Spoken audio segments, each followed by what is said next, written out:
ish, with the exception of a couple of people that came here. So welcome. Thank you again for coming out this evening and helping us. Again, my name is John Tobe. I'm with the library system. Sit down and talk. We rearranged the room so that people can hopefully see and hear a little better than last time. We're hoping to make things better. At the August meeting, we were Richard and Ellen were not here. If you would raise your hand so that everybody knows Richard and Ellen. And Amber and Lisa joined us by Zoom. Amber, over there. Lisa's down there. We'll hear from Lisa tonight.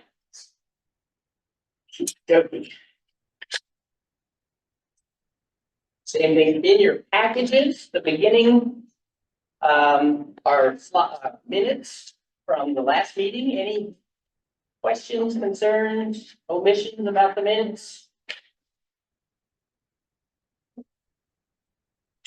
Where is your minute?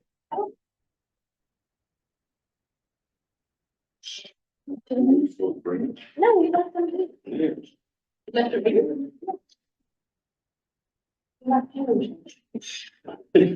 Hey. Yep, my best.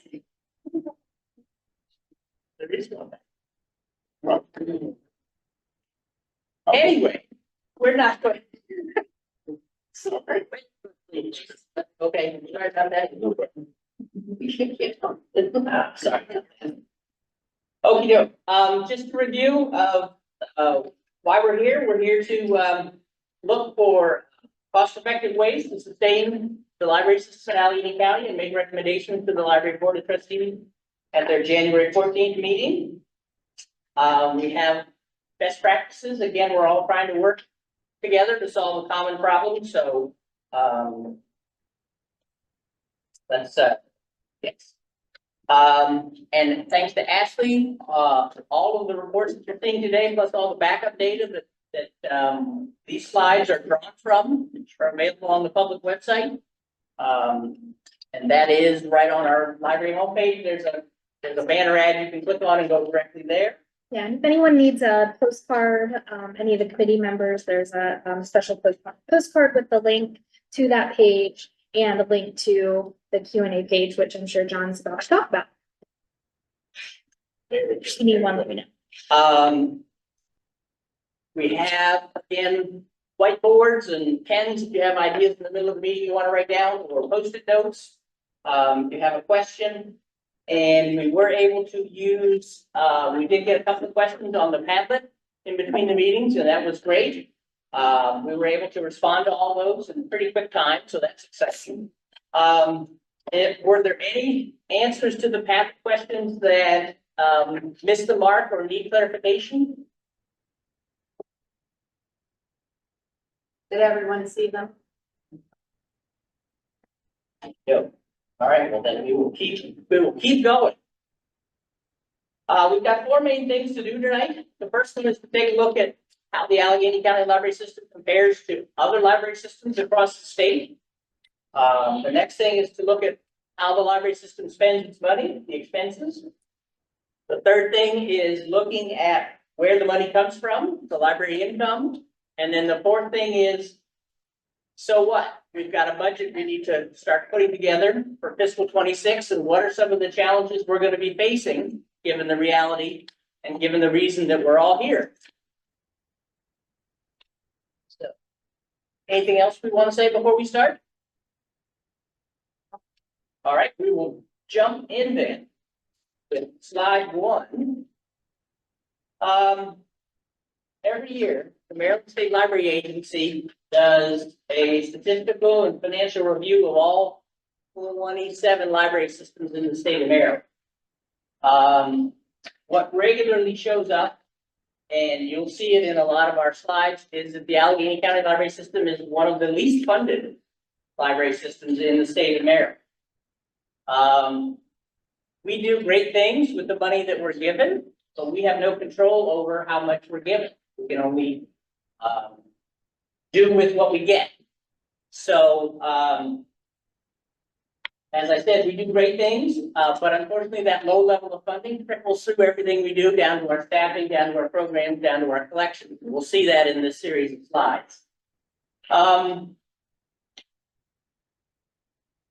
Just as something to throw out there at the beginning, since I started at the Allegheny County Library System in 2000, the Allegheny County Library System has either been the second to lowest or the lowest funded library system in the state of Maryland. So that's going on 25 years. So it's not a fluke, you know, it's not a one-time thing. It is a historic trend. So What is that? Is there a formula? Is it based on population? Is it? we have slides that will explain how the money comes in and how we get it. So thank you. Good question. Great question. So when we come to the impact of the low funding, we'll point it out as best we can in the slide. So our first slide is the number of library branches per county. So we'll actually jump in on that. Sure, I'll kick us off. So as John said, this report on slide 1 provides an overview of the number of libraries in each county across the state, highlighting that we have 6 branches here, kind of puts us in the middle of the pack in terms of how many locations. However, as John said, we are historically low funded. We are the lowest funded 6-branch system in Maryland, receiving less than 1/3 of the funding of the next funded library. You'll see there listed Cecil County, and then Howard County just blows everybody's mind. But we also have less funding than nearly all of the 4 and 5 branch systems in the state as well. Again, this slide is just to give you a sense of the scope, how big the library system is. All right, slide number 2. All right. All you, Shay. All right, so this slide is showing the public service hours per county. So we're appearing sort of in the middle of the pack, but we are supporting our 6 branches at a dramatically lower budget, as the theme of tonight is going to be, compared to the other Maryland counties with a similar number of public service hours. So if you go down, you can see we're right around Charles County and Calvert County, who have 6.4 and 7.1 million respectively. And then we're coming in with our funding of around 2.4. So again, we are doing all of the amazing services, providing all those services with the funding that we have. But it's really rippling through everything. So there was the 11,300 hours open with 2.4 million in funding, and that's system-wide hours open. So. And public service hours is just the number of hours that the library is open in public.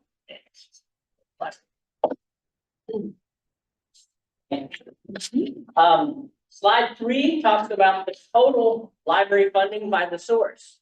Libraries in Maryland, according to the Maryland law, are funded by at least 2 sources: state government and local, which is the county government, with the exception of the Enoch Pratt Free Library in Baltimore. They get city funds. They're not limited to funding from just those 2 sources. But this chart shows the distribution of the percentage of their total budget, their annual budget, coming from each source. So you'll see at the very top, the Montgomery County has the smallest amount of state government income. And as you go to the bottom, you'll see Allegheny County, where we have the second most amount of state aid coming in, the blue stripes. It's not that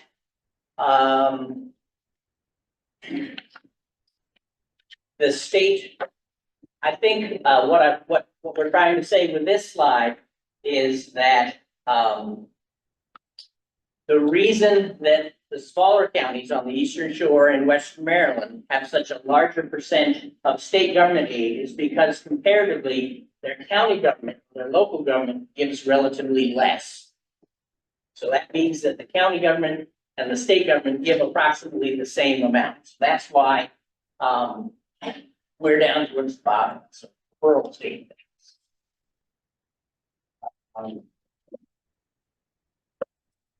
The average is usually between 12 and 15% of an annual budget coming from the state government. In Allegheny County, it's closer to 40%. Okay, we have slides that show that. Questions on the first three slides? Here we go. Slide 4 are just those numbers instead of the percentages, but it talks about total funding. You'll see at the top of the chart, Enoch Pratt's annual operating budget in fiscal 23 was 55 million. We're down close to the bottom at 2.4.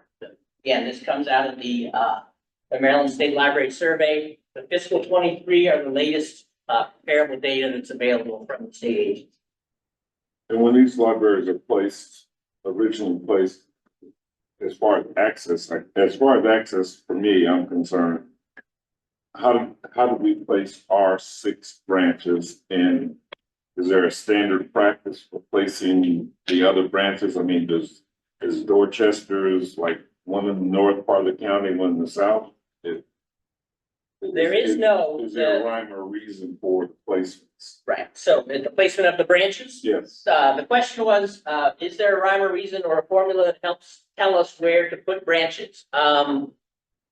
Historically, the answer is no, there wasn't a formula. There wasn't anything put in the statute that says a library must exist in this scenario or in this case.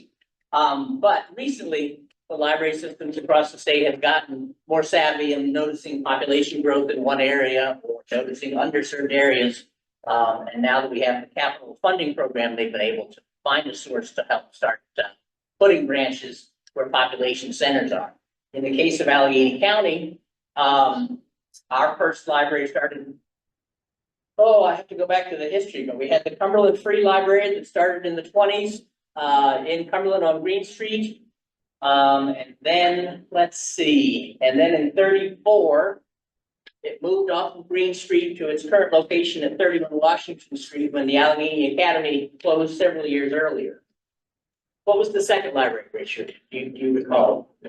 I think we had Westernport and Frostburg come in the. You have one here in Vale. In fact, the old Maryland State Police building across the street, yeah. Vale.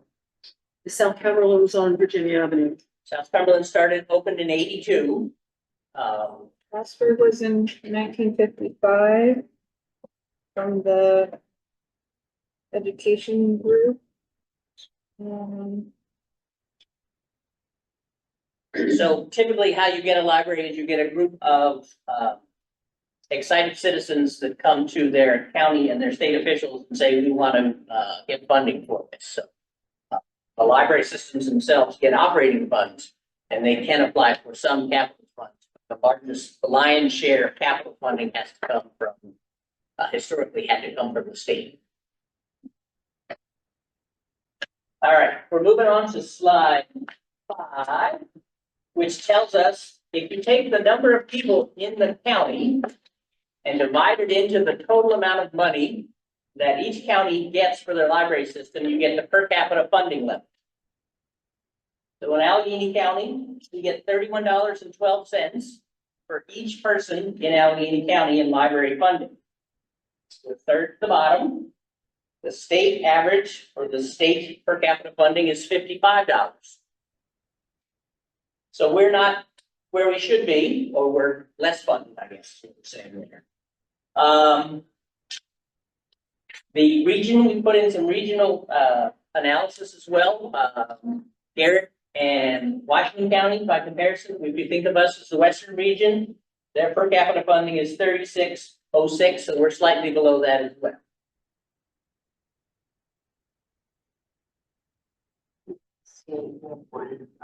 This is all funded, yes. State, local, and moving on to number 6, expenditures. So slide 6, this chart is showing us what each county library system spent their money on in fiscal year 2023. The chart's divided into 4 different categories, as you see there: salaries and wages, employee benefits, that would be such things as health insurance, collections, which are all the items, the books, movies, audiobooks, Chromebooks that we circulate, and other, where libraries group other types of expenses. For us, other would include things like contracted services, utilities, insurance, supplies, facility repairs, that sort of thing. As you can see, what we all have in common is that we all spend the majority of our funds on wages and benefits, represented in the blue and red colors on the chart that John has created for us. Since our staff is the lifeblood of everything that we do at the library, and as they are, after all, the people who make the magic happen, it makes sense that there's an investment in them. Nothing works without our employees. There are some variances in the collection spending represented by the yellow line and other represented by the green line. But we must remember that this chart is presenting the information in percentages. So, for example, if you look at collections for Allegheny County versus collections for Enoch Pratt, the yellow line looks smaller for Pratt than it does for Allegheny County. But if you look at slide 7. Want me to proceed? Please. Right. This tells a different story, so that Enoch Pratt actually spends over $3 million for their collections, where in comparison, the figure shown here for Allegheny County is $214,360. So the lines on that previous chart may look different in size, but remember, those are percentages. We will delve more into details about the fiscal year 24 expenses in some future slides. And also keep in mind that one of the questions that came up on Padlet was about maintaining the buildings. That other category for the Allegheny County Library System includes all the building maintenance that we have to do in the custodial services, whereas other counties, sometimes around the state, their buildings are all owned by the county government and they're maintained by the county Public Works Department. That is not the case in Allegheny County. Slide 8, cost per check-in. All right. So on this slide, these numbers were found by the total funding divided by the total number of items checked out in that fiscal year.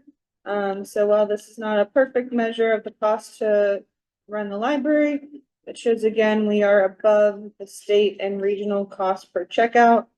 So we're not getting as much bang for our buck, as to say.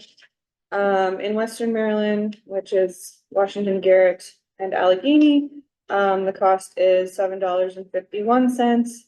And we are costing more per checkout than both Garrett and Washington. Garrett is $5.98, and Washington County is a little bit closer. We're still a little above them at $7.41. And then the cost from the state is $6.92. So we just have so many fixed costs and not necessarily enough checkouts to offset those to get a better average there.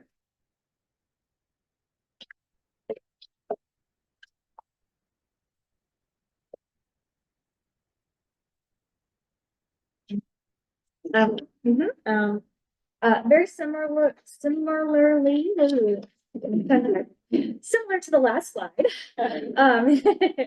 The cost per visit for Allegheny County is on the higher end of this report.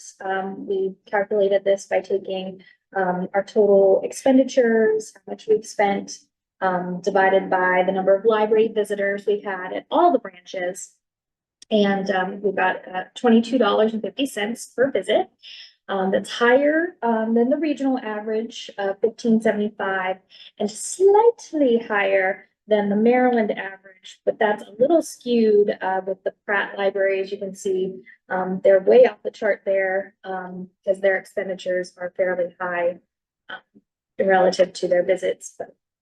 But again, due to our low funding and relative low use in fiscal year 23, which this data was taken from, the cost of each visitor to ACLS runs higher than average compared to our neighbors. Thank you. All right, slide 10, we get into total amount of funding that every county library system gets divided by the number of building facilities they have by library branch. So you take our $2.4 million annual budget, you divide it by our 6 branches, we get about $407,000 per branch to operate for a year. And again, this isn't necessarily how it's allocated, this is just a straight division by the number of branches. But again, you can see, for having 6 libraries, you know, we, have, low funding for each one. You'll see that work its way out, in how our staff are stretched and how we have to spread resources across all of our locations with a relatively smaller amount of funding. In Western Maryland, the average is about $514,000 per branch, whereas in the state, I don't know, that number, $1.8 million per branch. We just.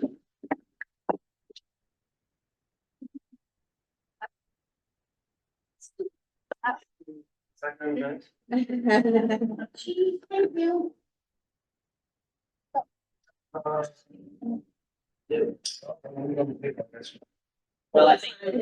Yeah. Now. You're strong as one. I don't need anyone. Again, just another measure of how we're doing it.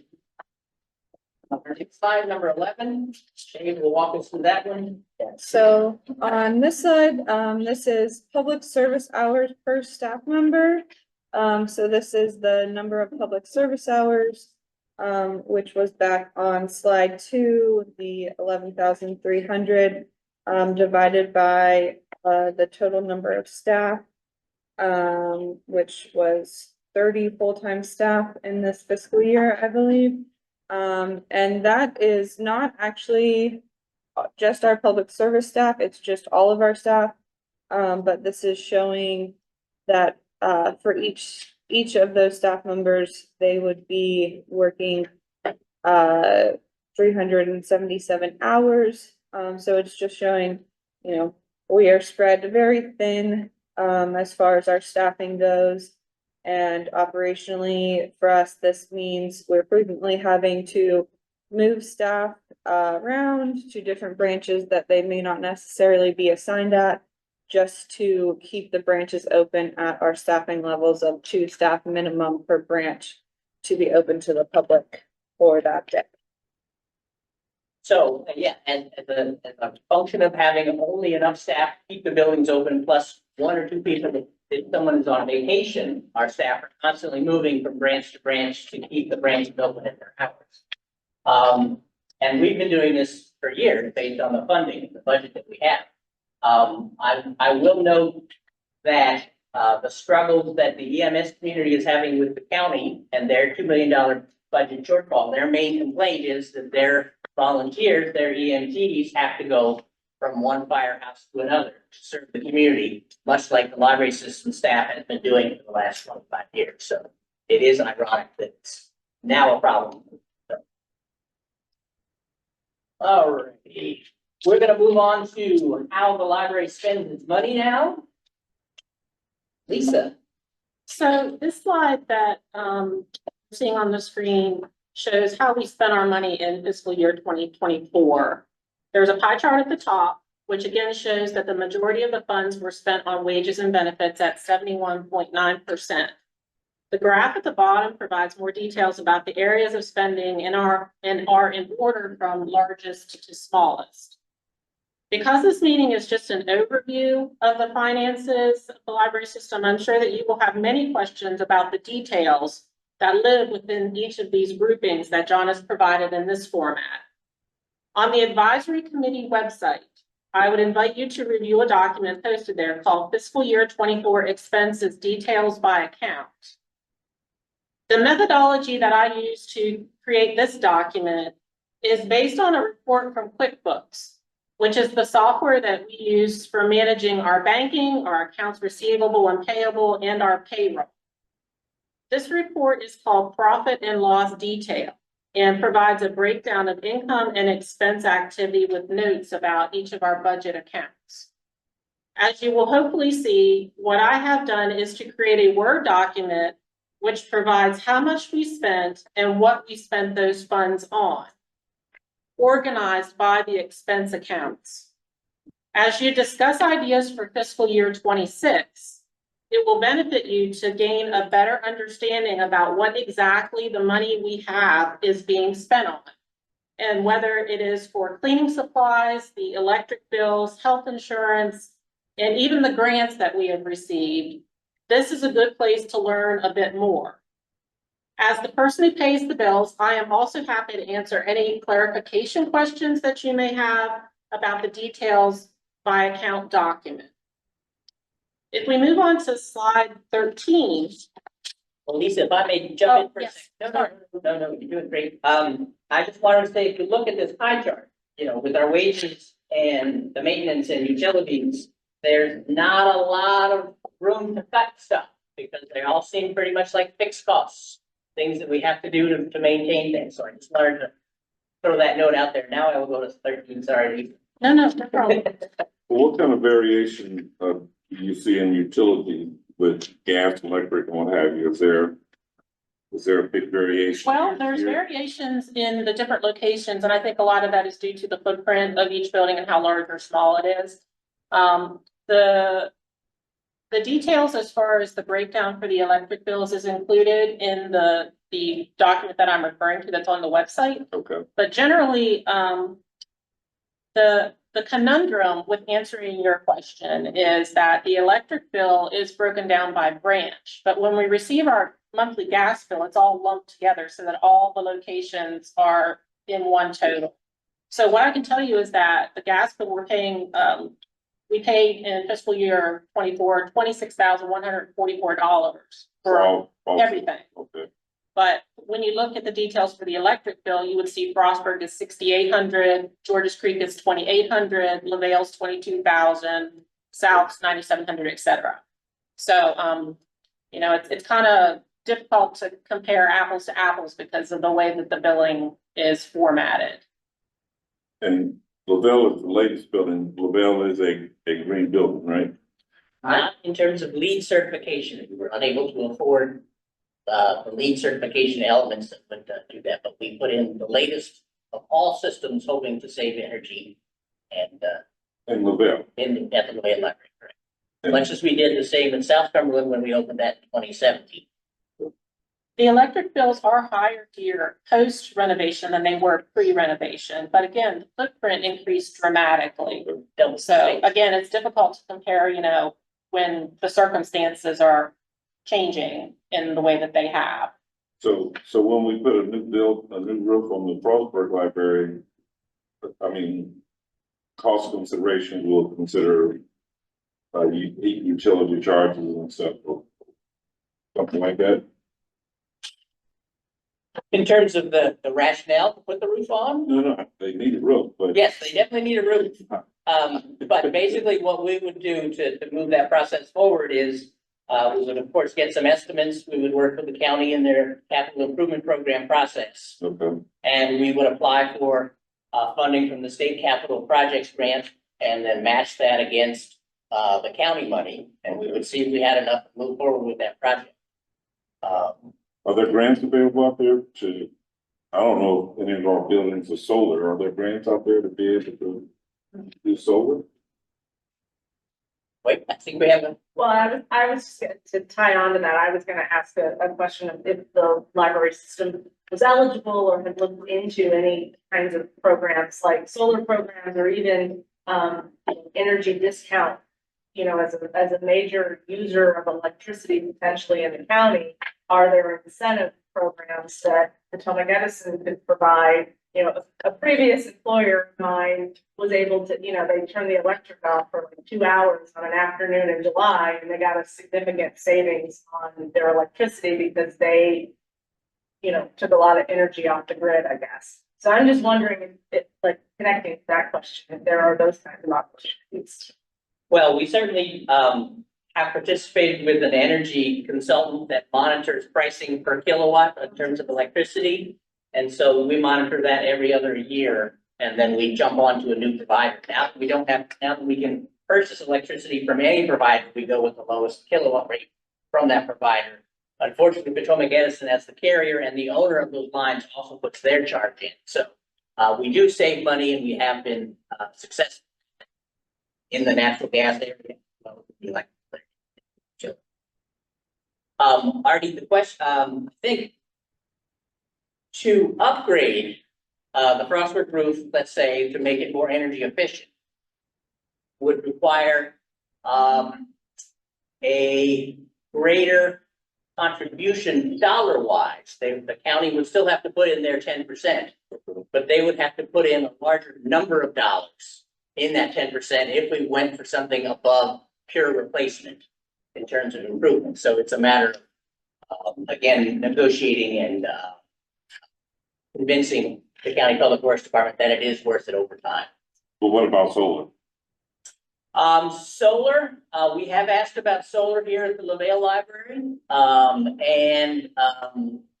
As the library system is not the owner of this facility, I asked if the county was interested, and at the time that I asked, it was not on their radar yet. But it would be a cost savings. I don't know. You don't know? I don't know. I looked at it for another building Yeah. and you start to save years down. It's not an immediate savings. Right. Okay. From my understanding. From my. Back of the phone. Shoot. I don't know. Good. But it does take a while for it. Payback. Yeah. Okay, return on investment. Slide 13. All right, slide 13, we're talking about expenditures by branch. So this slide charts how we spend our money in fiscal year 2024 by branch. There is a pie chart at the top, which provides a visual representation of spending among our 6 locations. The columns at the bottom provide more details. As you can see, LaVale is the most expensive branch to operate, followed by South Cumberland, Frostburg, Washington Street, Georges Creek, and Westernport.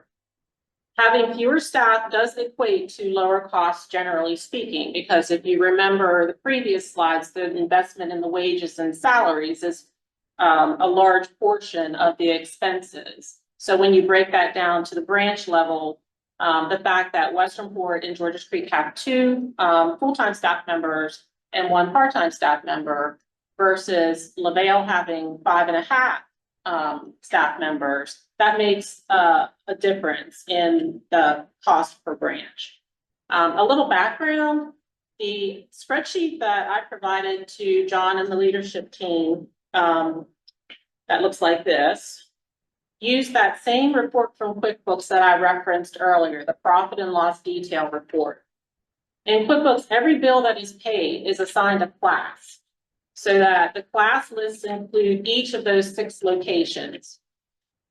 This is how it's possible to get a breakdown of the expenses by location. And this is what that spreadsheet looks like, where by using that report and going down through each of the accounts, it's possible to see which expenses were attributable to Frostburg versus Georges Creek versus LaVale versus Westport, et cetera. For example, when the electric bill is paid, the bill details are entered into QuickBooks, and those details include branch information. The same is true for collections. When the materials department submits orders for books, we assign the book to a particular branch at the point of purchase, so that when it arrives, it's cataloged and placed at that location. The billing that comes includes the title information, as well as the location and collection category for the item ordered. There are some expenses that are not assigned to any particular branch, but they are more operational, such as the payment for the annual audit, or the postage expenses related to sending overdue notices for the library system. These are assigned in an administration, a collection, or a programming department class. So there are some additional expenses not on this chart that are more system expenses and not attributed to any particular location. Will we have access to that paper. I do not think it's loaded currently on the website, but it is available if we would like to upload that. It just provides the breakdown of the details. Ashley, that's currently not on the website? It's not. Okay, well, we can get it up there. Yep, not a problem. And as Lisa said, not only having, fewer staff equating to lower costs of that branch, but also having fewer hours equates to having lower costs of those branch. So you can see why George Street and Westport are some of the, least expensive to run throughout the year. However, if we go to slide 14. This is expenses by category by branch, and there are a couple of different things that we wanted to share with you about this. A couple different points. One of the expenses that elevates Western Port Library's expenses are related to the federally required flood insurance. Western Port is located in what is called a special flood hazard area as defined by FEMA. That's defined as land areas that are at high risk for flooding, also called floodplains. These areas are indicated on the flood insurance rate maps and are designated with an A. In high-risk areas, there is at least a 1 in 4 chance of flooding during a 30-year mortgage. For those of you who remember 1996 and the floods that we experienced in our area, Western Port was the library and the town were devastated by flooding. And that was because the Western Port Library is located on a floodplain. So we are looking at a significant cost each year to have flood insurance for the Western Port Library that we are, again, required to have. In December, I reached out to John when the bill arrived, and where there was another insurance increase of $1,734 over the previous year. As a frame of reference, the flood insurance was $10,598 in 2017. It is $17,791 a year now. So the bill will arrive this coming December again, and the trend tells us to expect an increase.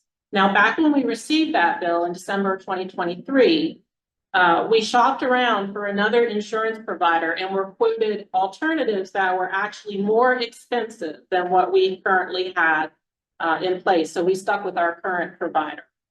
So that is, $17,000 for Western Port. It is included in their line as far as their costs, expenses by branch.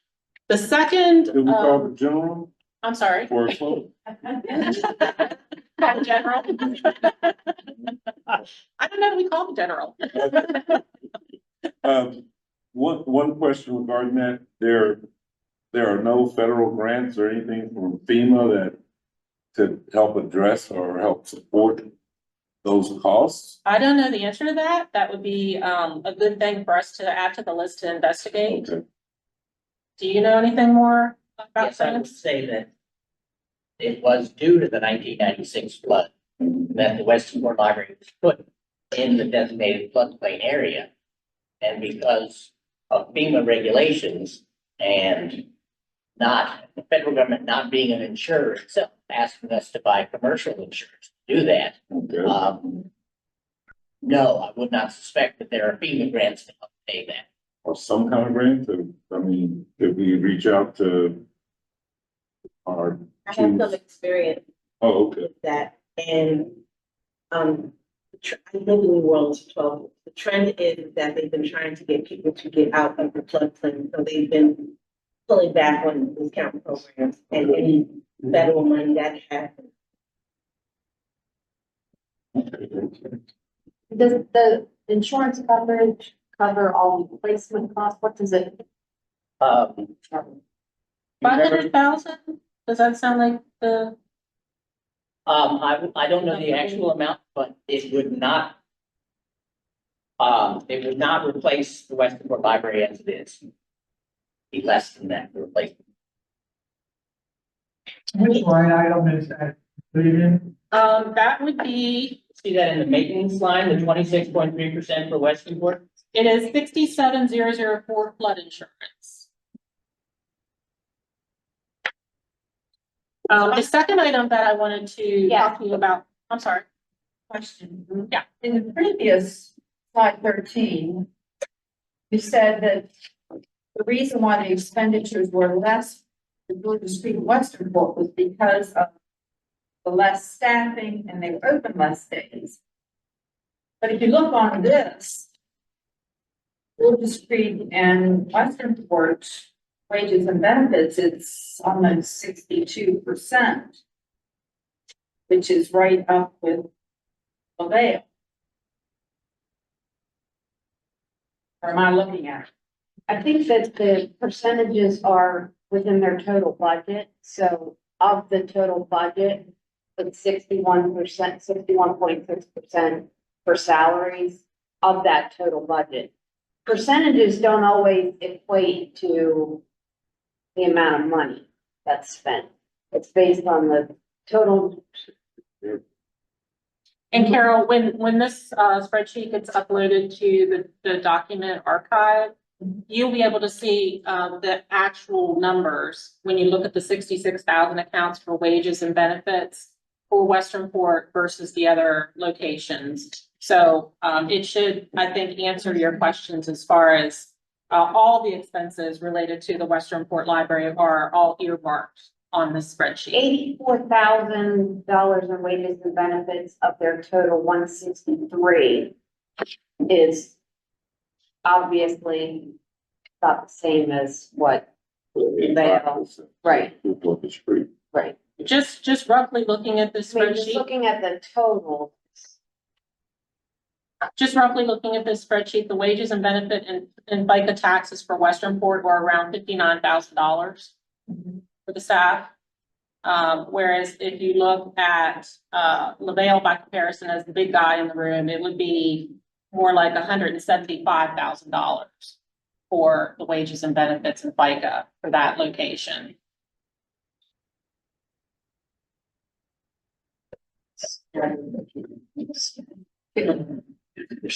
Considering that the Washington State Library has shorter hours, it looks like their utilities are kind of high in comparison to the other branches. I was wondering if that's because they're in Cumberland and they have other expenses like water. Possibly, but remember, the thing about Washington Street is that 2-level, and then also the separate children's room, you know, so it's also a large footprint. Plus, And it's above the open. children's room is all the administrative offices. So the size of that building is considerably larger than some of the others. The other thing about this chart, before we leave it and move on to our next ones, is related to South Cumberland. So one of the expenses that elevates South Cumberland's expenses is our contract for a security guard. And that is in the amount of $17,730 for services provided for 12 hours per week. So that's called out in that little orange section on South Cumberland at, I believe it was 8.5% of the whole. So those are kind of just a couple of big ticket items that those two locations have that, you know, fall on top of what we might typically have across the board. Yeah, but as Lisa mentioned, if you look at the bottom chunk, the blue section, that's everybody's about the same in terms of spending on collections. At the top, in the yellow are the wages and benefits, and they're all about the same percentages. As Lisa said, the call out in the security area in South Cumberland, and then the extra flood insurance in Westernport. Everybody's pretty much the same in terms of their distribution of costs across.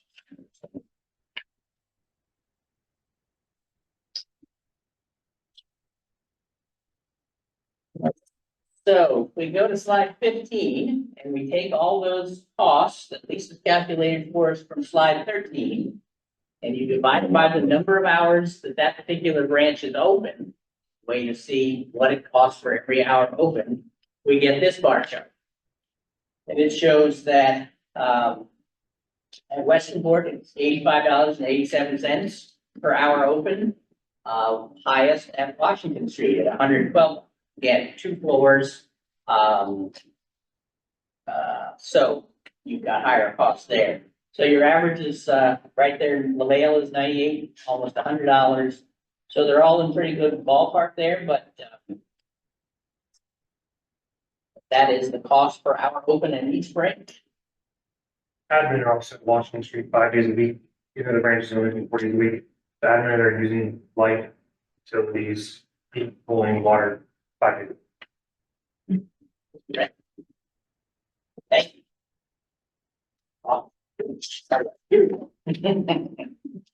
Jumping on to 16, slide 16, it's the, cost per checkout at every branch. So again, you take that total cost to operate that branch, divide by the number of items that they've checked out in fiscal 24, and you get the cost per checkout. So again, you'll see quite a significant difference here. Westernport and Georges Creek is almost at least close to $10 or more, almost 11 and a half in Georges Creek, whereas LaVale is $3.23 per checkout. If you look at, go back to slide 8, where we have the statewide comparison of those numbers, you'll begin to see that, the 4 libraries, Frostburg, LaVale South, and Washington Street, all are below the state average. Unfortunately, Georges Creek and Westernport are above the state average of cost per check. Also of note is that this slide does not include digital circulation, the number of ebooks or e-audiobooks checked out, simply because they are not attributed or credited to any one particular branch, but to the system as a whole. Do these numbers on slide 8? No.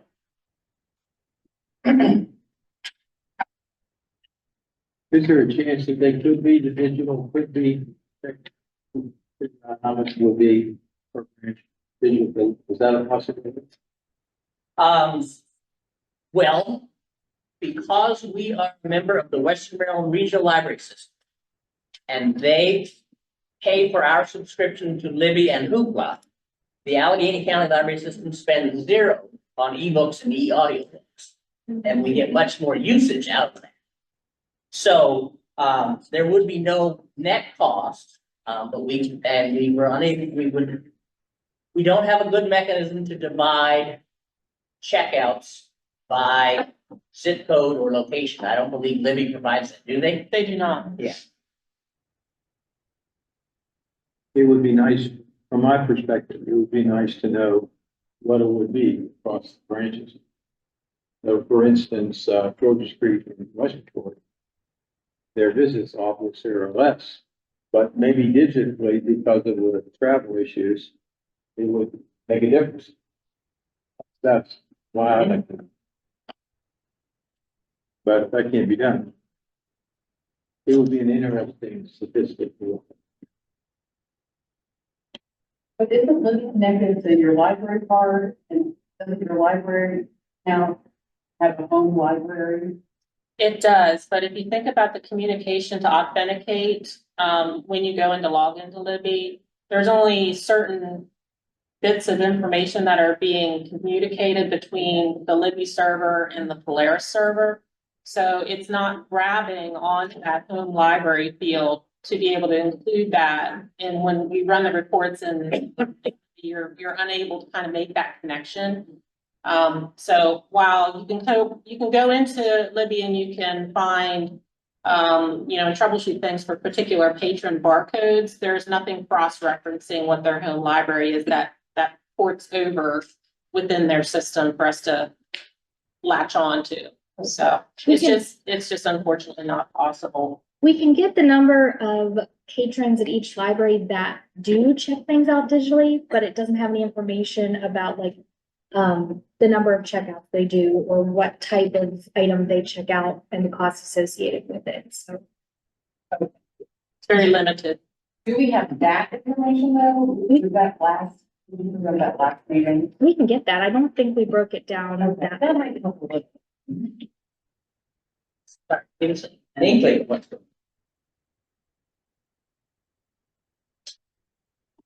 on. All right. As we go on to slide 17, basically a similar pattern when we look at the cost per visit. Total cost of the branch divided by the number of visitors who visited that branch in fiscal 24. You'll see the similar pattern there with a lower cost at the bigger branch. All right, there is no slide 18, so it's not just your imagination. We are moving on to where does the Allegheny County Library System get its money? The income side. Right, so, again, there's a pie chart at the top that talks about the revenue, income, and other income categories with detailed totals and percentages at the bottom.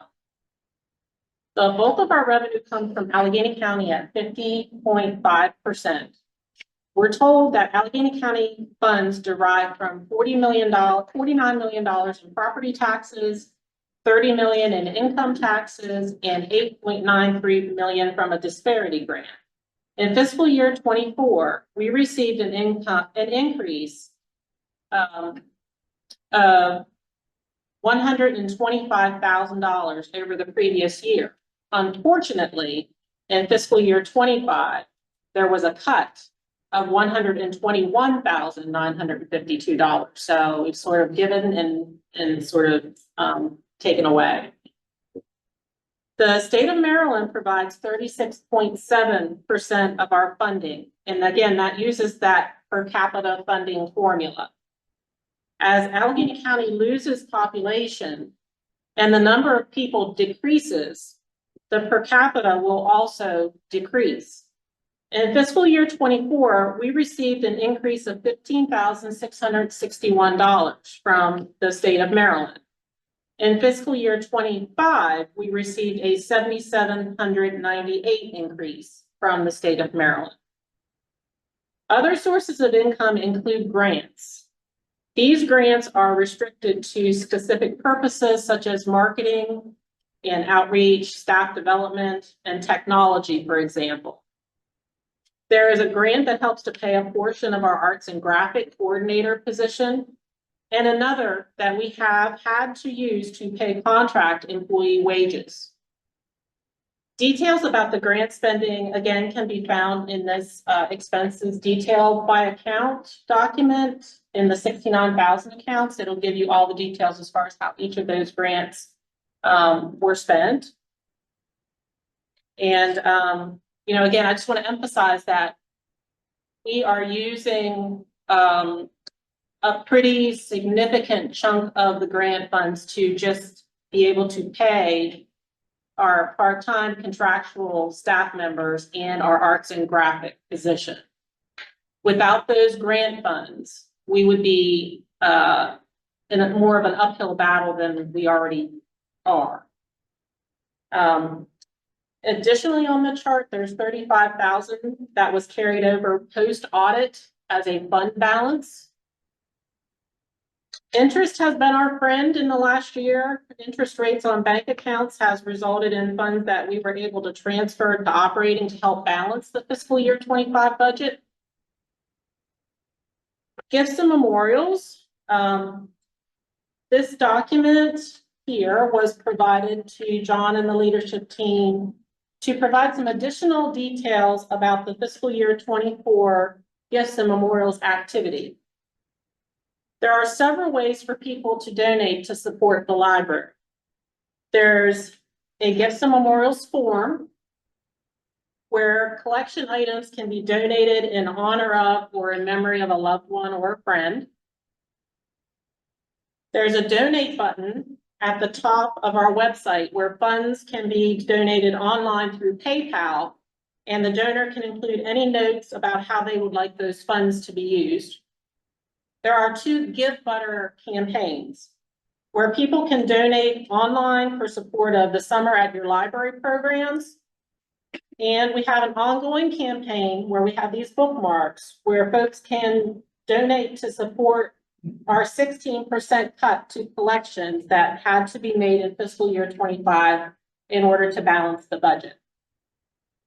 So there are in-person and online options for people to use if they want to donate to the library. So in the past fiscal year, there were 96 gifts, memorials, and sponsorships that were donated to the library in the amount of $39,358.81. The highest donation was $10,000. That was an estate that was given to Frostburg to be used for the purchase of library materials. The lowest donation was $5, and that was a donation on our new Give Better platform for the fiscal year 25 collections campaign. The number of donations under $500 was the majority, 80 of them. 80 of the 96 were under $500.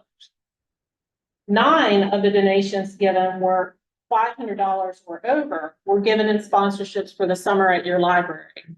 So that is where that really helps to make the summer programs happen. Without those donations from those sponsors, we wouldn't have things like the tote bags. We wouldn't have the prizes that people who participate get.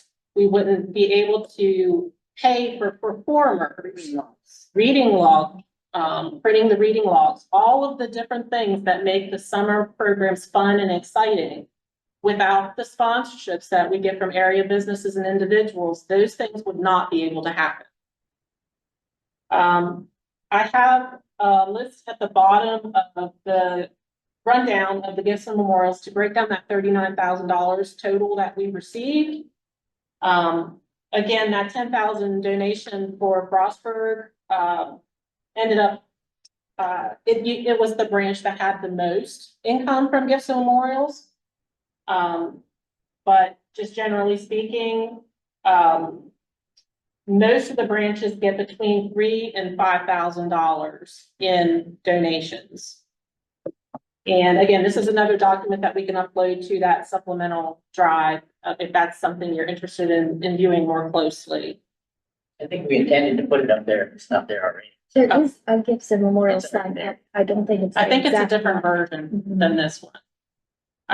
And then as far as the remaining areas of the fines and fees, copying and printing, I think that we're going to just discuss that in more detail in slide number 22. So we'll revisit that in a couple slides. Very good, very good. Okay, so, yeah, Sorry, please. did you say the state of Maryland has been giving us more for this? Okay, the way the But we state, have- the way the state allocates funding to public libraries is through a formula very similar to the way they allocate funds to the boards of education through a formula. The library formula is based on 2 big factors. One is the population, and the second is the relative wealth, relative poverty of that community based on the factors that they use at Department of Budget and Management. As Allegheny County loses population, we lose state funding. But as those that remain in Allegheny County are poorer, we gain state money. So that's why, as we lose people, we lose money, but as we get poorer, we gain money from the state. That's why we're not getting large chunks of money from the state because our population is dropping. If our population were growing and we were this poor, we would get a lot more state money. So that's how that. So we need to encourage all of our friends to have 5 or 6 children. And not. In your rich friends, that would be a suggestion. All right, slide 20. So as we've talked about, as we've alluded to, we got a 10% county budget cut in going from 24 to 25. So this is how 25 differs from 24. Okay, in terms of our revenue projections. What you'll see is that the Allegheny County share has dropped from 50% to 45.6%. You'll see the state of Maryland has increased slightly. You'll see a big jump in the grant funding from 5.5% to 8.8% of our total funding. And then you'll find this in the roughly 11 o'clock position of a clock. You'll see this new category called one-time transfers. And that's what we've done to sustain the current operations for this particular year.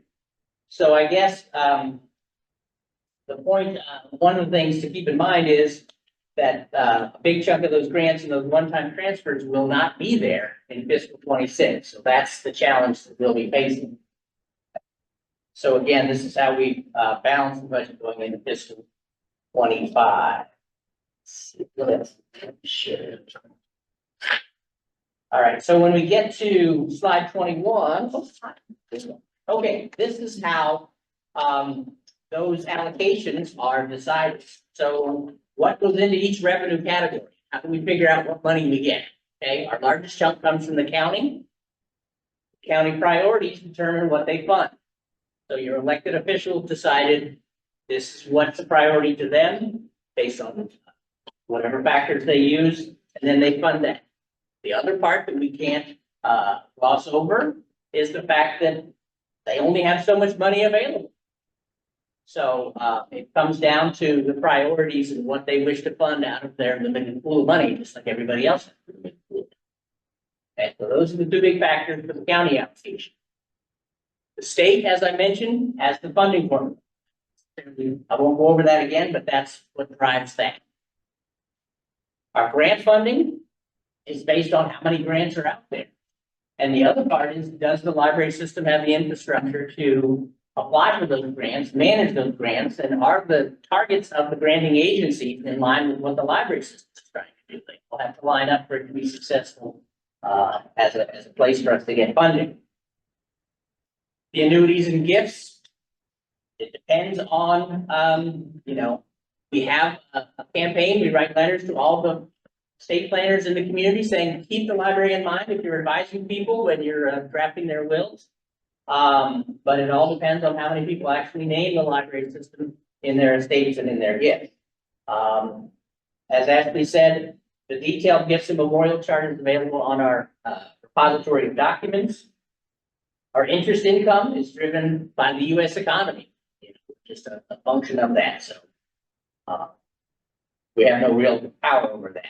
Our carryover is based on how thrifty we were and how we were efficient we were in spending our money. But if you think about it, the goal of a nonprofit is not to have money left at the end of the year. The goal of a nonprofit is to spend all the money towards the services that they deliver.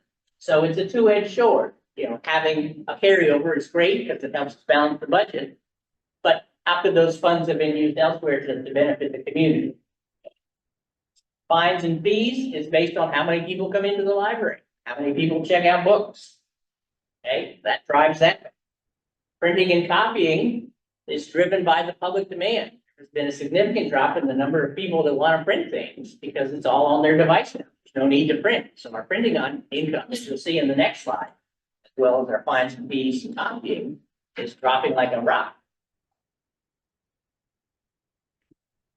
Questions on it? Yes, sir. Yeah. Regular party comment first. We do have power over the U.S. economy by voting. Yes, that's true. Everybody here registered to vote? Yep. Okay, I'm an election judge, so let's see. What are the ETMs doing right now to try to influence county commissioners? Are we doing the same thing? It's a volunteer fire. Yeah. What's an ETM? I'm thinking about the economy. Go to an ATM. Exactly. Okay. I mean, are they planning anything? I mean, I've only been in Allegheny for 5 years. I mean, can't we? They have a union, They have a union. right, to So what do we, advocate for them. what do we do? I know you invited, you've been showing up, but I mean, I hunted them down in Jamaica, but I was not. okay. I don't give them either. Public safety is always at the forefront of a lot of people's minds. Okay. So it is a much sexier issue in the newspaper, with the exception of our May and June library board meetings. That's when library funding becomes a sexy issue. We invite the elected officials to library events so that they know what we're doing and how we're seeing things. Okay. I believe, again, it's their priorities and what they choose to fund.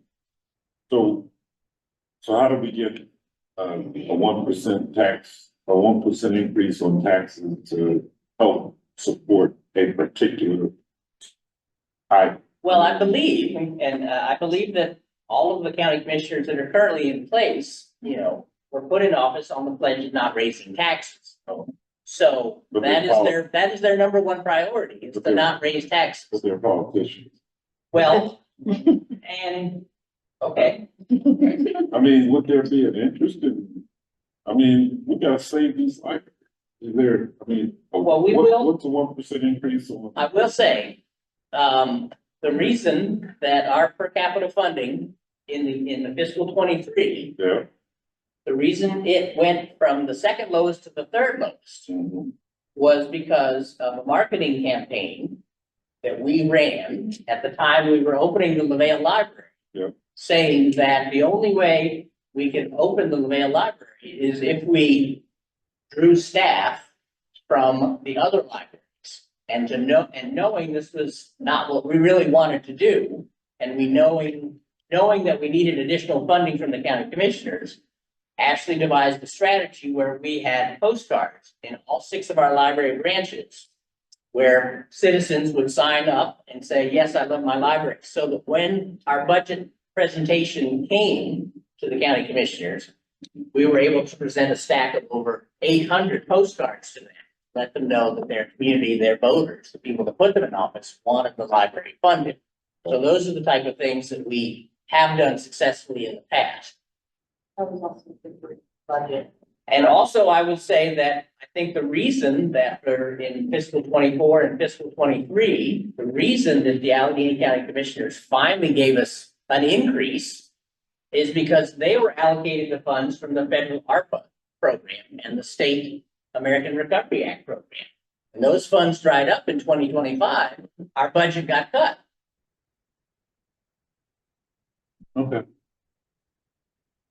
I mean, it's just hard because, you know. It is. That's why Yeah, I know. Okay. Okay. Yeah, well. All right, jumping to find fees, we got Lisa again, our fee. All right, so slide 20 provides some charts representing the income from the 3 categories over time. So you can see there at the top, this is from fiscal year 2017 through fiscal year 2024, and you can see visually the decline. So one of the things you see immediately is the fiscal year 21 is much different looking than the others, and that's good, due to good old COVID, where we had adapted library service models in place during that time period. So we actually were not charging overdue fees, and people were not coming into the branches because we were all quarantined with sidewalk service and that sort of thing. But the definitions of what we're talking about here. So when we say fines and fees, what do we mean by that? Fines and fees are made up of overdue fines. So that's when people return things late and they have a penalty that they pay. Replacement costs for materials not returned or that are return damaged. So that's when we don't receive the items back, the person keeps them, they get a bill in the mail saying, you've not returned this material, now you owe this replacement cost, this retail cost to us because, you know, basically, you know, we are out by not having that material to circulate to someone else. It also includes out-of-state user fees. So we do charge every 3 years. Anyone who lives out of the state of Maryland is charged a charge for using the libraries because they don't pay state taxes. So this sort of helps us to recoup some of the costs. And then finally, it also includes things like sending faxes. The copier income is for color and black and white photocopies that people make in all of our 6 locations. The printing income is printing documents from our public access computers. And also new in fiscal year 2024, we added our mobile printing option where anyone who needs to print from their personal laptop, their tablet, or their phone, we now have software that enables them to do that as well. So the overall trend with each of these income sources is a downward trend. As you can see from the 3 reports that I sent to John and the leadership team, which again, we could upload to the site if we wanted to. This is the raw data that I captured again from QuickBooks. And a study from the past 7 fiscal years shows that the income from each of these 3 categories is down.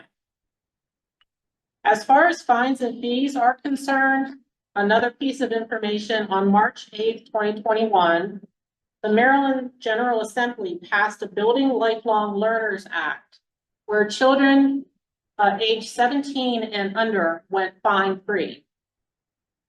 That meant that children were no longer charged for returning their items late, but they are still charged for those replacement costs when they don't bring items back. In fiscal year 24, $36,200 was budgeted for fines and fees. We actually collected $23,816.58. So we were short of the goal line by about $12,383.42 from what we had budgeted. So that was the amount of money that's collected. Yes, the amount collected was 23,000, but we had budgeted 36. And how do we get those? What do we do? Send an email or what? They can't get a book if the fine is there? How do we? They do get blocked. So you want to. We block them after $20. Okay. And we mail, bills in the mail that list the items and let them know. Okay. And if they bring them back in good condition, we waive those. If the book is damaged or lost, then the charges remain on their account. And do we have slick parents that are checking out books under their children's name now? Well, hold that thought. Okay. So there's a change there's more change in the wind. Oh, okay. The winds of change are blowing. As we become more and more, I'm gonna go to the printing and the copying first, and we'll circle back around to that already. Okay. As we become more and more of a paperless society, we've seen reductions in the number of people who print out or photocopy documents, resulting in an income loss of, if you combine the two, around $8,878.91, again, from what we had budgeted. Yes, ma'am. Lisa, I'm just thinking, now that we're giving our state keeps 3 years versus 1, bringing it forward. Or we charge them state. What is it? $10. $10. Now they're getting $10.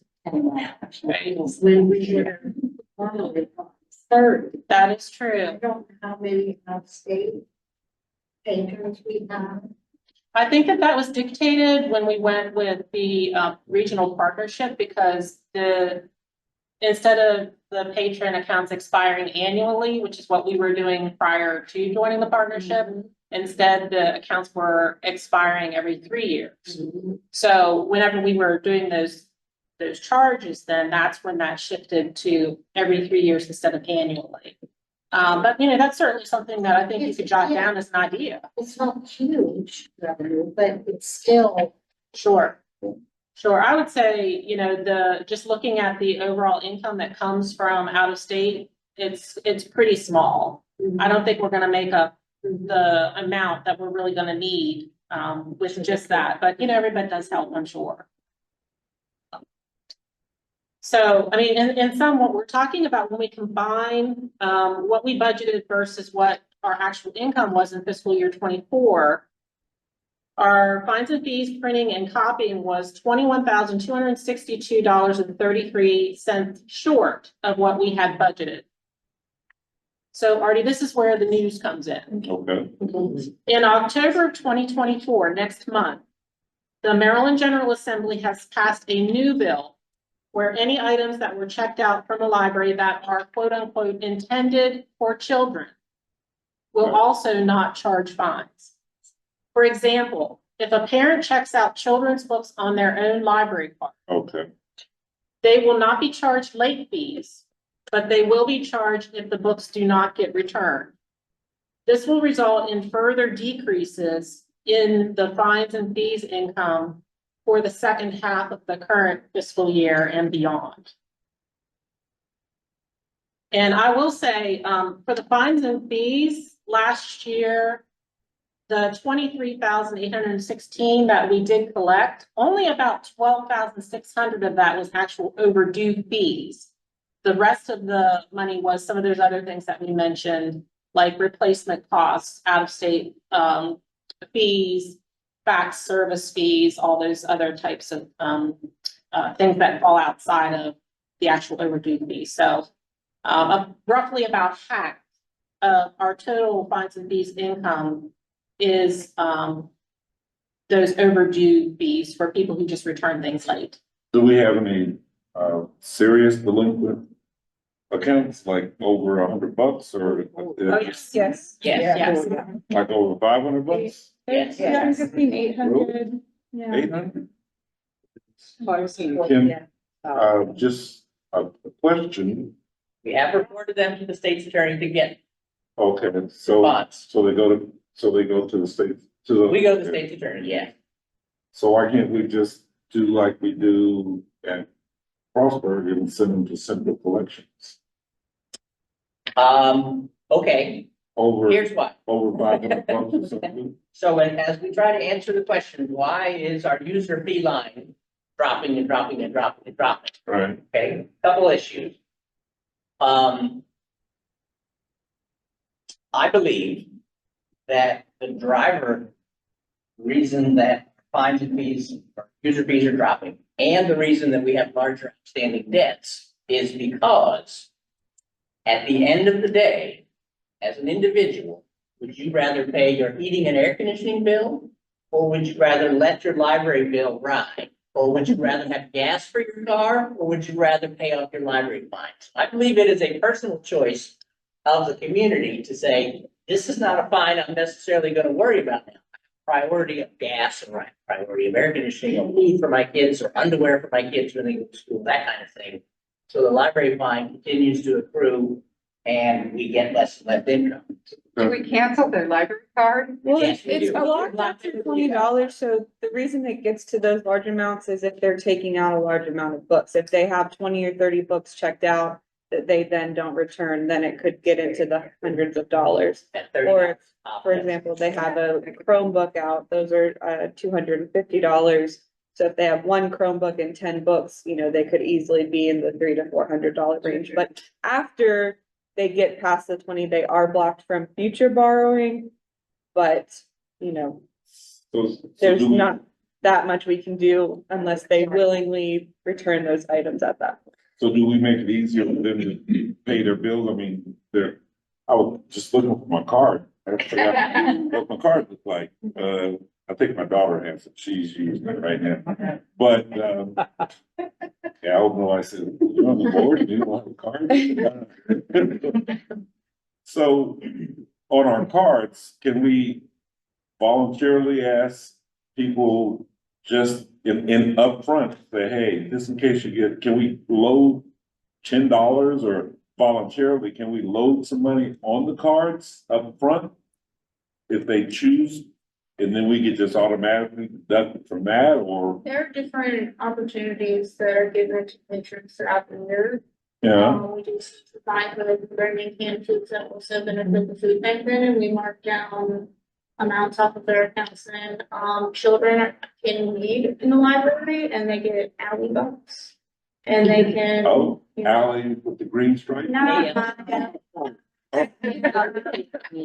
get alley bucks to put towards their accounts.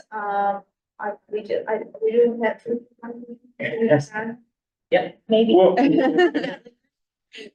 Things that can be done throughout. the yeah, year. but if we just loaded a chip or something on the card and say, if you would like to avoid a $2 fine, we can just take it off your card if you voluntarily choose to load it to your card. Oh, you mean It's like possible, keeping their card?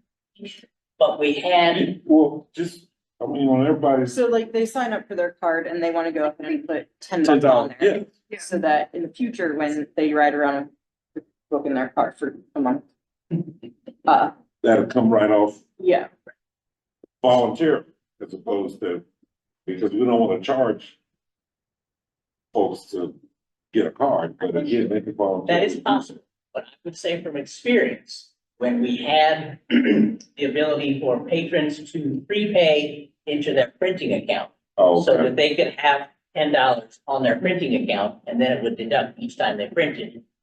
We had very little participation in leaving money with the library, so they would pay a quarter at a time or 20 cents at a time. So I'm not sure that would be popular, but it's something that might be considered. I think the main thing is, For next week. it also tends to be people who don't have the $10 to begin. Yeah, like that. And these are ideas that we're gonna bring to the next. Yeah, Now, there's obviously. really nice camaraderie with Food for Fines where people don't even have fines and they bring the food and they say, put it towards someone who really needs it. It's a really lovely day because of things like that. We get to pay it forward a lot. Charles, you had that? 2 points of clarification. And one, the new bill comes from General Assembly, but then it ends it down. If your child account as an adult, the item is now defined. This is the opposite. If I use my 10-year-old and I take out adult fine and adult material, I hate that word, but Yeah. then they now be fine. I think that it's strictly, we're talking about the children's accounts, previous legislation were fine-free when they were checking out their children's materials. Now, the big change is that when adults are checking out materials intended for children, those will no longer be finable. So really, it is kind of down to the materials that are intended for adults, where those overdue fees will still be charged. So it is an expansion of the law. The original law was just based on age. Right. This expansion is now adding to the collections. Anything that could be of use to someone of that age range is now fine free. Second question. Materials that are lost, they're fine. Is it replacement cost or value? The replacement cost is the value. Okay. Working in the school system is depreciation. So it may be a 10-year-old book, so it's what that book was worth now, not what it would cost to replace it. What we have is the price that when we catalog the materials, the price that is reported is the retail cost for it. So when those replacement notices go out, it's based upon the cover price of the material without the depreciation.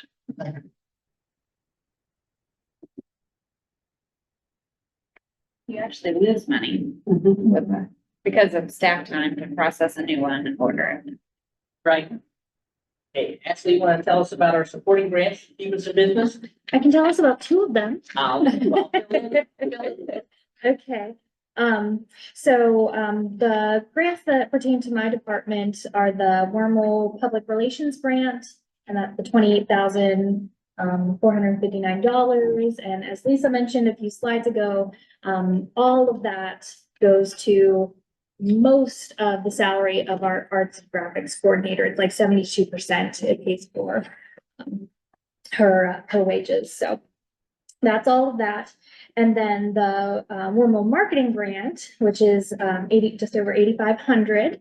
All of that is our entire marketing budget, which goes to funding things to help the community become aware and discover our services and collections. Some examples of these include our library guide publication, outreach supplies when we go to National Night Out or Juneteenth. We give out some informational packets and little goodie bags. That way they take it and remember us. So things like that. Patron and staff education tools like our Niche Academy database that helps teach the public and the staff about our digital collections, online resources, all our databases. The directional signage for the interior and exterior, some of the exterior, I should say, not all of it, of the buildings. And that's things like the signs in the hallway, or in the stacks that say, adult fiction and tells you A through C is in this aisle, things like that. And then, promotional supplies, that include, we have a new, book page magazine, and we're gonna do handouts for that, so. Includes things that, again, just help people, become aware and discover our services, collections, and all the great things that we do. Thank you. At the top list there, the Wormel Service Enhancement Grant for the last 5 to 7 years, our budgets have been such that we've had to devote that towards paying 4 of our 6 part-time staff wages. The original grant's intention was to do something fun and innovative, like putting in lockers in libraries, but we had to use it to just keep the doors open. So that's how we've had to use that fund.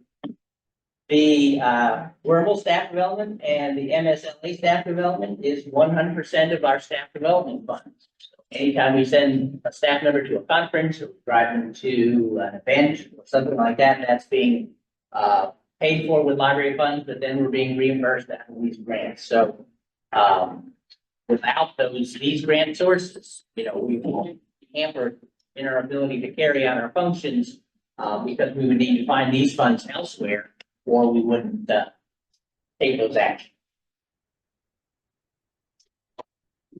There is no slide 24, and another headline. Are these? Revolving grants? Annual, yeah, we try to do those as much as best we Are they can. competitive? Service enhancement grant is something that each county in the Western Maryland region gets. It depends on how much money the Western Maryland Regional Library has to give to that, so. All right, so we're moving on to the, as we plan for the fiscal 26 budget, what are some of the constraints? What are some of the challenges that we have? So let me start with this slide. We've got the chart in the middle. We've got the blue line showing the inflation rate of the US. But what's interesting is not necessarily the inflation rate, it's the red line underneath it. Basically, if you look at the red line underneath the blue line, you see that in every year that we give a wage increase, it's not as much as inflation. So we continue to fall behind year after year. Our staff continue to fall behind year after year. The yellow line is the change in the Maryland minimum wage. It was supposed to go up 75 cents a year, but then in January of 2024, they accelerated it and it went to $15 an hour. You can see that only then were we able to match wage increases with the state mandated minimum wages. And again, that was the second year of the county's increase to us based on their ARPA funding that they got from state and federal sources. So let me just say that, our wage increases try to keep up with inflation. We rarely have the funding to be able to do that. The second thing I'll mention is the paragraph at the top. In 2017, we did a regional salary study. The results showed that on average, library staff were paid 17% less than someone doing something comparable in the marketplace, in our local market. We went to the county commissioners in 18. They were unable to provide the funding to rectify that gap. An interesting point that Ashley brought. In 2014, our starting wage was 53% higher than the minimum wage. But now that we're in 2024, our starting wage is only 3% more than the minimum wage. So we've lost that advantage in terms of attracting people in because our starting wage is just slightly above minimum wage. Down at the bottom, we've got a couple of advertisements pulled out of the current want ads for people looking for work, and you can see right in the center that the library starting wage is $15.45. It is not that great compared to some of the other things that don't require you to work necessarily on a Saturday or work on the evenings. Okay, so we're not really competitive in that regard.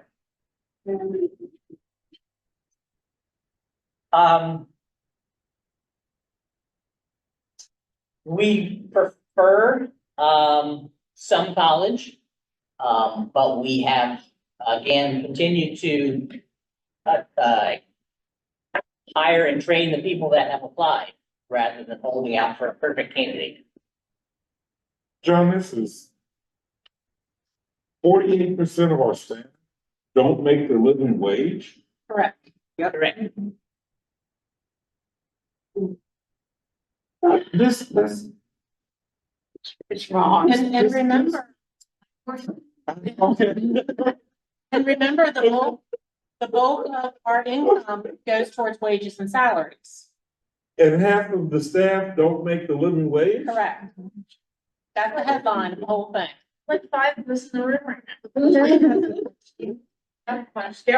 Yeah. Part-time people get health benefits, No, they get nothing they at all. get 2 hours of sick leave Per week accrued, per pay period. per pay period. Based on the Maryland. Sick and safe leave. Also, remember, our full-time is 35 hours a week. Which we're not 40 hours. So no wonder you, But that's adjusted Yeah, for that. our 48%, 48. yeah, I guess. This is ridiculous.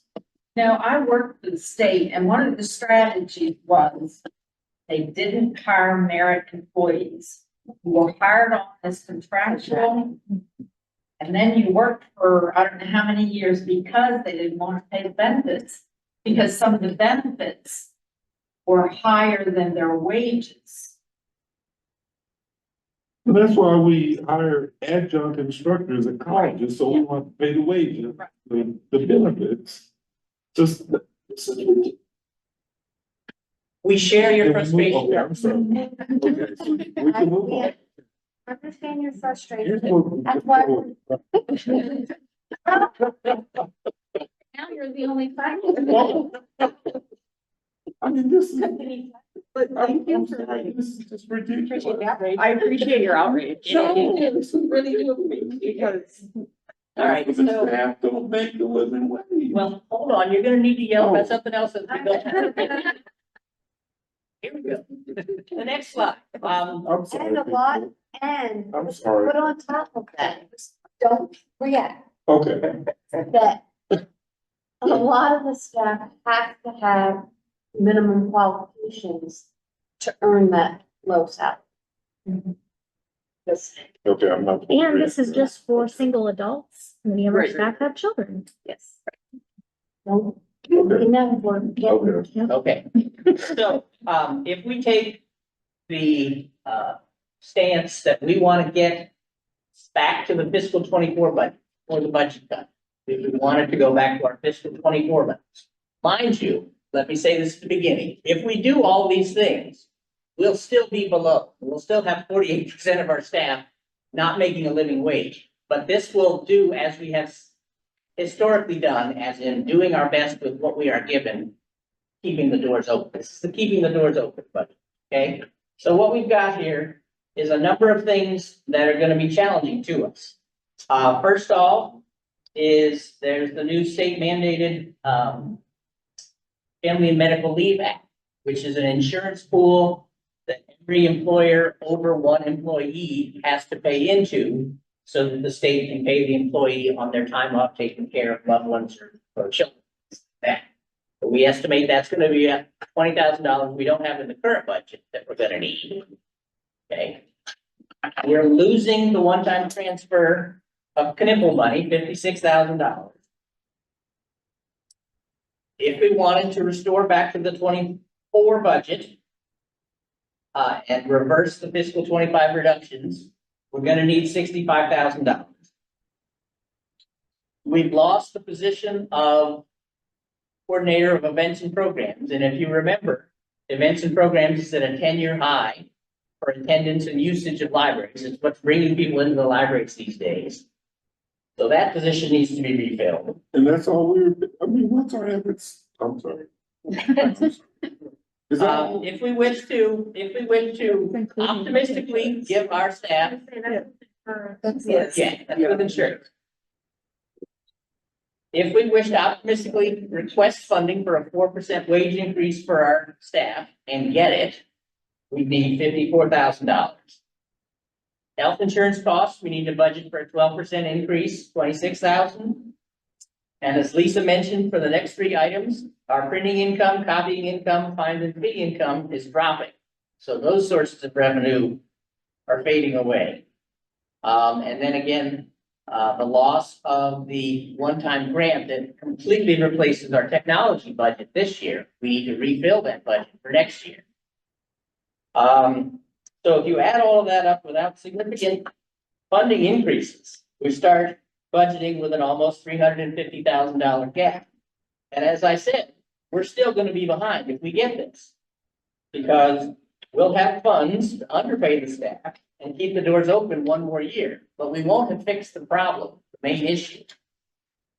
Also in your packet, I'm not necessarily going to go over it now, is the budget document that created this. So there's a fiscal 26 projected budget in there. I'll be happy to review it with anyone and everyone at the end of the presentation, but I didn't want to go into too much detail now about it. So again, to sort of keep us going into the next year and restore funds to 24, 350,000. I know everybody wants to open Georgia Creek and Westernport more. We need to think about how we do that. Okay, so we did some calculations. If you wanted to take Georgia Creek or Westernport, not both, one or the other, the same 6-day-a-week schedule, and this would go for Washington Street as well. If you wanted to bring Washington Street, Georgia Creek or Westernport to 6 days a week, we would need to hire at least 4 additional full-time staff to do that. Because first of all, the Georgia Creek, Washington Street, and Westernport staff on weekends cover at the other libraries so that they can stay open 6 days a week. So we need to backfill those staff. And then to get those other libraries open for the Fridays and Saturdays, they would need 2 additional staff so that they can flip-flop their Fridays and Saturdays. So again, using current wages, we would need $29,000 in wages for each one of those employees, plus health insurance at $1,000 a month or $12,000. We'd be looking at $41,000 per employee. So to open or expand the hours at Georgia Street, Westernport, or Washington Street, we'd need about $164,000 annually per location. On top of the 350 that we need next year. Correct. But we are having to stay open 4 days a week. Just saying. So again, I know the committee. So I know the committee was going to be discussing that, and they wanted to know what it would cost to do these things. We all want Georgia Street and Westport to be open, but I thought we should have these numbers at the beginning of the discussion. Thank you. As we jump to slide 28, again, as I mentioned a couple of slides ago, we had a salary study in fiscal 17 that showed we were 17% below market wage. So just out of curiosity, we calculated using that living wage figure, what is our position now? And unfortunately, we've dropped to 27% below livable wages in Allegheny County. So again, that's 48% of our staff making less than that. If we wanted to rectify that, we would need a one-time infusion of at least $300,000 plus a commitment to annually increase those wages each year with inflation. So what's the percentage of Allegheny County employees making below the livable wage? Well, remember that the Allegheny County government did a salary study 2 years ago, and last year they increased many county employees' staff wages. To above the livable wage? I'm not sure what their metric was. Yes. Yes, it is. All right, so, okay, here's where we get to bring it home. Oh. Our historically low levels of funding has caught up with us. Wish I was smart enough to figure out a way out of this. I wish I had hired people, well, I have hired people smarter than me, but I wish I hired people smarter than me so they could tell me how to fix it. But we can't fix it. We've run out of string. You know, it caught up to us. Our traditional way of robbing Peter to pay Paul and balancing the budget that way is not possible anymore. Funding is consumed by our fixed costs, keeping the doors open, paying for the roof repairs, paying for electricity, and providing the programs that we have, and providing materials for the public. It just isn't gonna work anymore. No, there's no squish room. There's no way to squish it. So that's what that third bullet point is saying, is we just don't have the funds to cost effectively operate 6 libraries as they are currently configured beyond this particular year.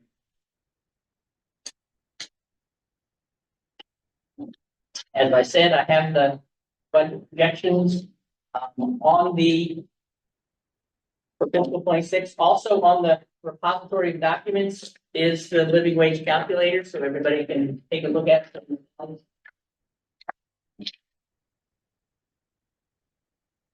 That, hey, we're right on time. That is sort of the last slide. And we'll be happy to entertain it, or we would be happy to entertain any questions or statements or thoughts for. And our next meeting is October 3rd, where all of the usage data from last month's meeting and all the financial data from this month's meeting, you can digest it and come in with all your great ideas and things to make it work.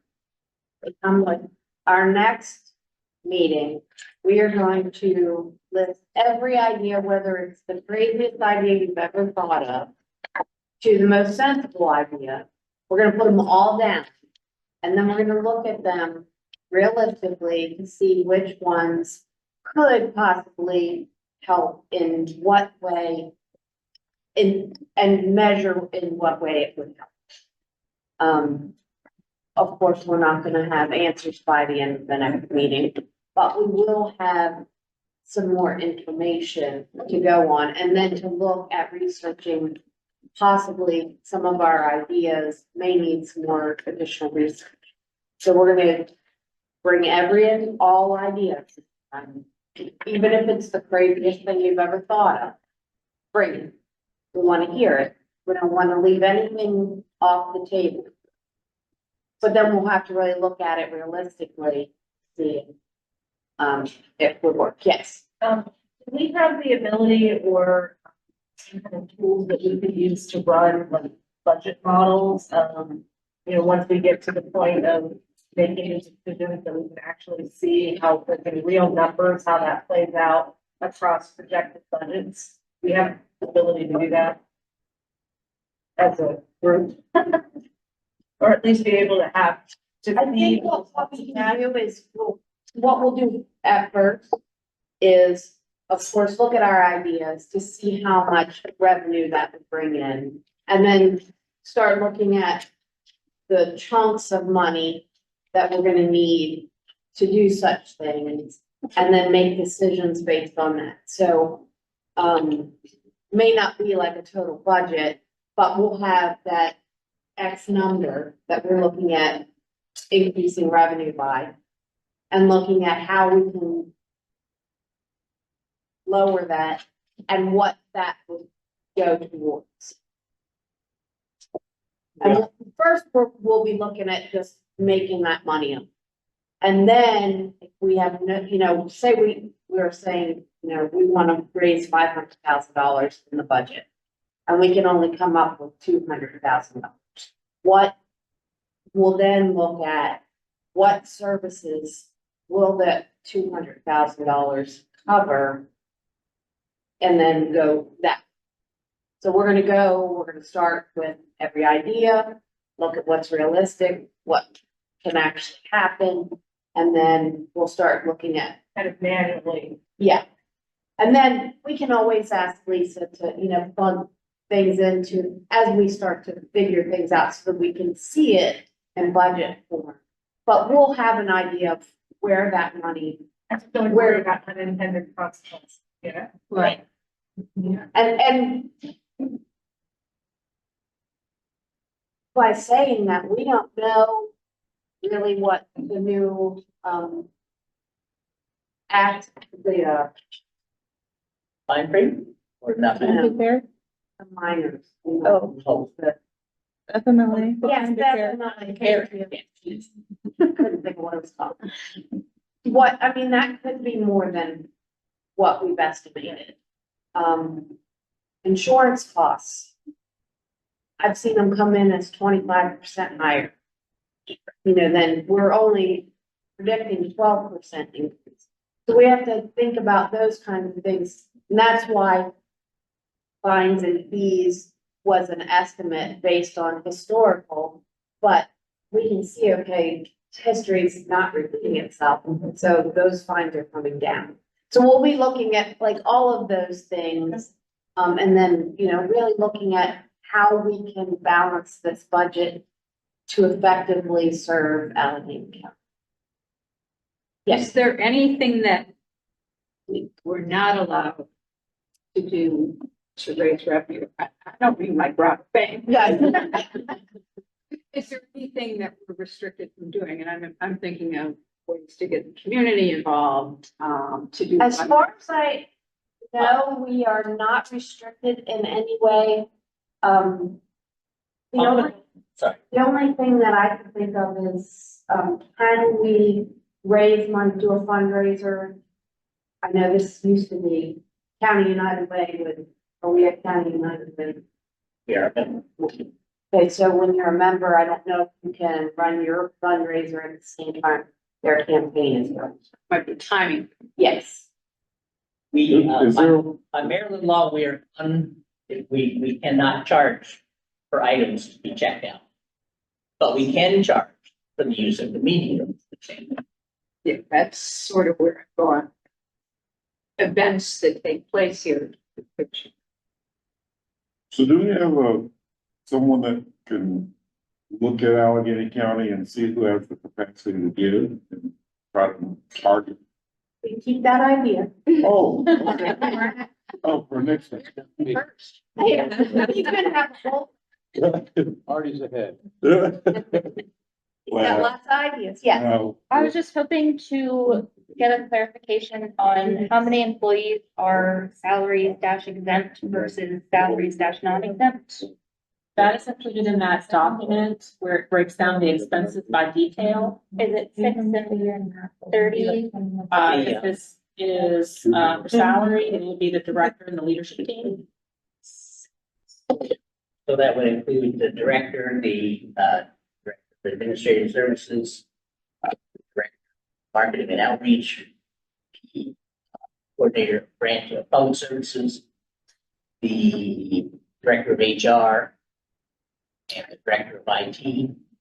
Basically, the leadership team, as Lisa said, are the exempt employees. Okay. Although federal law is changing, so that they're raising the minimum, they're raising wage, allowable to be non-exempt.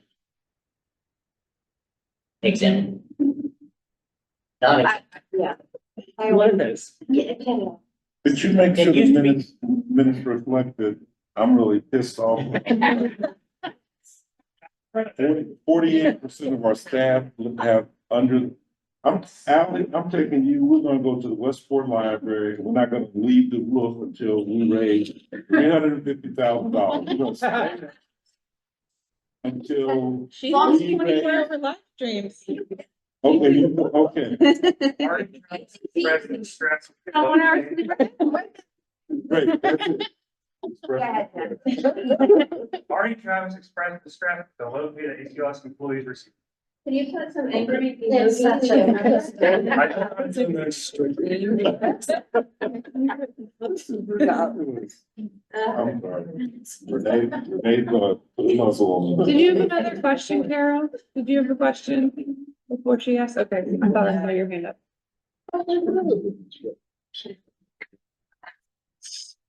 So again, we do great things with the money that we're given. Just sort of imagine what else we can do if we're funded at a medium level.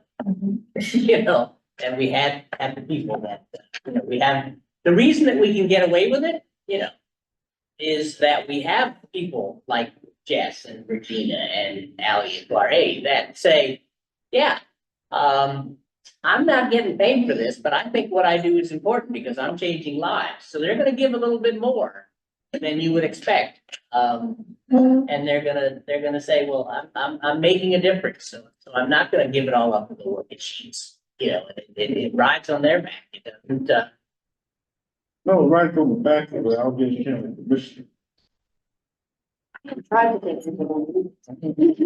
well, I'm giving them a t-shirt next week. So you have- No. You start at 100,000.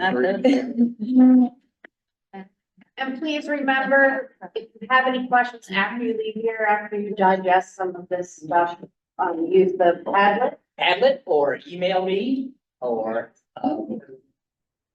anyone on the board would be great. John, I have a question. I don't know if you can answer this or somebody else can.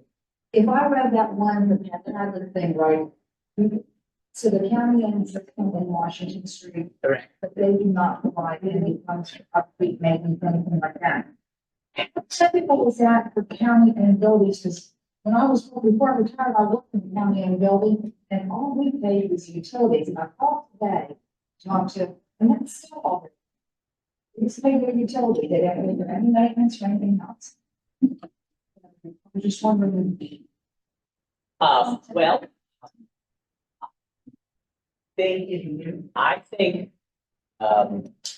my opinion is that the, larger counties east of us have many of their library buildings and facilities owned by the county government and maintained by their county government. Whereas in Eastern Shore and Western Maryland, where county governments have less funding, they have shifted the burdens to the agencies that are occupying those buildings. That's what I'm saying. They're not all because the extension office doesn't pay you maintenance to the libraries. That's why I was wondering which ones had to, and which ones didn't, if there was a reason. If you knew that. It's before my time what the reason is. There. Perhaps. Speaking and circling back to not just building maintenance, when Lisa was talking about shopping around for that flood insurance, finding a cheaper rate than the $17,500 we had to pay. One of the options we pursued was, since the county owns so many buildings, wouldn't they want to lump our buildings under their insurance program? Wouldn't they want to pull this from other properties that they own in their flood insurance? They declined to accept our invitation. So do we stand alone with our insurance or are we part of the county government insurance? So it's We just. stand alone. We have So why can't? Oh, okay, she's gonna tell me, wait till next week.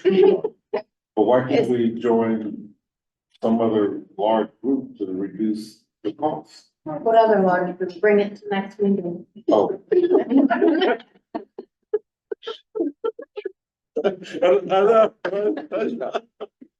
Don't take me next to it. I think you're a fine team. Looking forward. Thank you, Carol. Thank you for coming. Thank you. Thank you all. Thanks, everyone.